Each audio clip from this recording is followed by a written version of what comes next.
हमारे साथ देश रतन निगम साहब भी संघ के जानकार है। देश रतन जी, संघ जब इस तरीके की बातें करता है तो उसकी माने क्या है, वो कहना क्या चाहता है? देखिए हाँ रूबिका बस जी। हमारे साहब एक सेकंड, देश बंधु साहब अब तक नहीं बोल पाए हैं, देश रतन साहब अब तक नहीं बोल पाए हैं। जी जी रूबिका जी, अगर भागवत जी का पूरा भाषण सुनेंगी तो वो उस जगह पर बोल रहे जी। थे जब भारत विश्व गुरु बनने की तरफ जा रहा था। वो विषय वो था। और भारत जब विश्व गुरु बनने के लिए तेजी से हम्म। विकसित हो रहा है तो लोग रास्ते में, कुछ लोग रोड़ा अटका रहे हैं। विदेशी ताकतें भी, बांग्लादेश में जो हुआ, जिस तरह भारत को मिला, उसमें विघटनकारी शक्तियों के साथ खड़ा करने की कोशिश की गई। और जिसमें संघ ने भी बड़ा स्पष्ट निर्णय लिया वहाँ के हिंदुओं के लिए। तो एक ये विषय ऐसा था जिसमें कि सौहार्दपूर्ण वातावरण बना रहे, समरसता बना रहे समाज में, जिससे भारत विकसित हो। लेकिन क्या ये समरसता, सौहार्दपूर्ण हम्म। वातावरण एक तरफा है?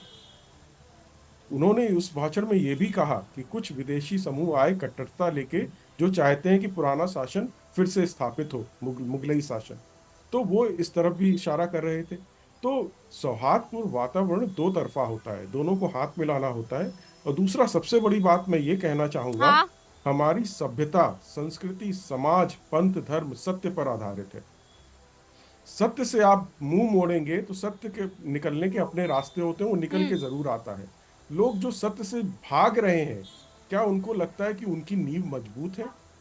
नहीं, क्योंकि ये कल को कोर्ट में ओके। जाएगा, साक्ष्य के आधार पे जाएगा, हम्म। तो निकलेंगी बातें। एक बार सत्य स्थापित हाँ। हो जाए तो ओके। आप सौहार्दपूर्ण तरीके से बैठ जाइए। संवैधानिक व्यवस्था है, हमारे न्याय की व्यवस्था है। लोग ये कहने देखिए, लगते हैं। एक मिनट, ये- एक मिनट रूबिका जी, मैं एक आपके सेकंड। इस, हाँ, मैं ये कहना चाहता हूँ, कुछ लोग 20 कहते सेकंड में हैं। सर, क्योंकि हमारे साथ एक मेहमान जुड़ गए हैं, कपिल रस्तोगी जी। जी जी।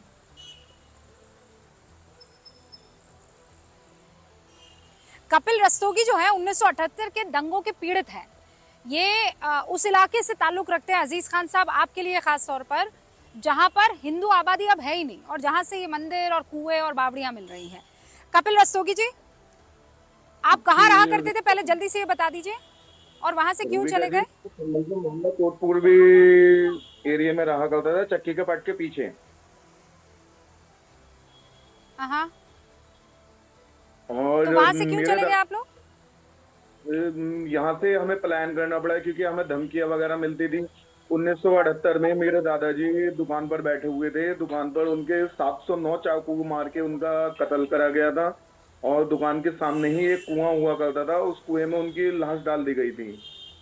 और लाश डालने के बाद में मेरे पिताजी वहां थे नहीं, हमें इत्तला तक नहीं मिली थी कि मेरे दादाजी का मर्डर हो चुका है। पिताजी 3 दिन बाद नेपाल से घर वापस आए, तब 3 दिन बाद पता चली कि उनके मेरे पिता दादाजी की हत्या कर दी गई है। और जो मेरे दादाजी उस समय धोती पहनते थे, तो वो धोती तैर के उसमें कुएं में ऊपर आ गई थी। तब हमें पता चली थी कि 3 दिन बाद उनकी लाश उसमें है, कुएं में।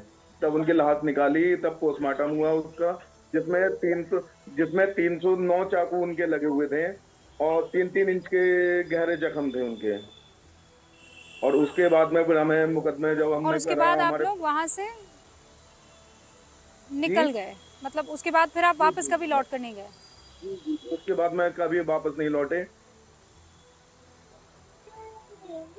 और हमारे परिवार को बहुत दर्द सहना पड़ा। मैं इंदिरा आपकी गांधी जी भी। प्यारी सी बिटिया को देख पा रही हूँ, मैं समझ गई कपिल जी, मैं इस बात का एहसास कर पा रही हूँ। अजीज खान साहब, अब मुझे बताइए, हम शरीर के कौन रहेगा रोंगटे ऐसी खड़े जगह हो पर? जाते हैं जब। कुएं में फेंक दी जाए लाश?